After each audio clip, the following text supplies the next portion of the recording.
Inside Sophie Cunningham's bond with Clark and what it means for the Fever's future.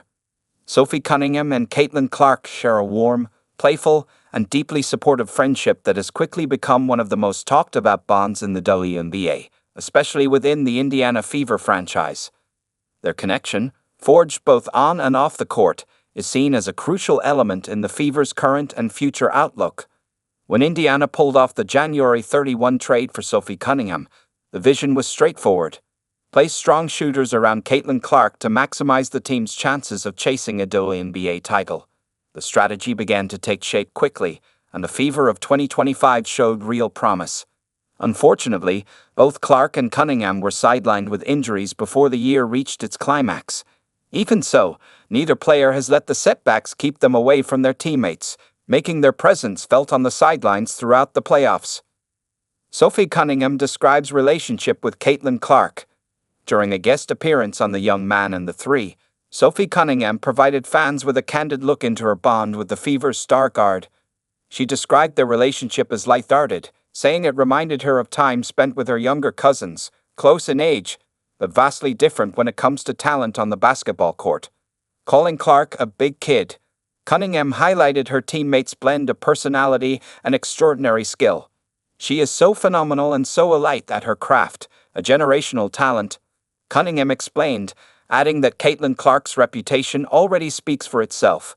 Injuries haven't changed Clark's basketball mind. Cunningham, who tore her right MCL in August, spoke with humor and admiration about Clark's off-court personality. She jokingly labeled her as a dweeb, and probably the biggest dork she's ever met, noting Clark's playful nature even while praising her unmatched shooting range and sharp passing ability. Importantly, Cunningham emphasized that Clark's groin injury, one that ultimately ended her season, has done nothing to diminish her high-level basketball instincts. According to Cunningham, some of Clark's best attributes simply cannot be taught, which bodes well for Indiana's long-term ambitions.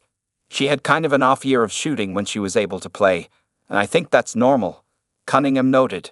"But when she was locked in, it was so fun to watch her play. She was 4 steps ahead of everyone else." What's in store for the Indiana Fever's future?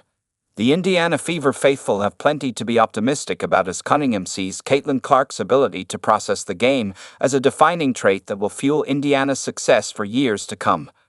Both players are sidelined for now, but their chemistry and mutual respect are already laying the groundwork for what could become a dangerous backcourt pairing once healthy. Fever vs. Aces. Semifinals stage returns to Indianapolis. Before either Sophie Cunningham or Clark makes their return to the floor, both will be back on the sidelines Friday when Indiana hosts the Las Vegas Aces in Game 3 of the WNBA semifinals. With the series deadlocked at 1-1, Gainbridge Fieldhouse will welcome semifinal basketball for the first time since 2015, but last year the Fever made it all the way to the finals.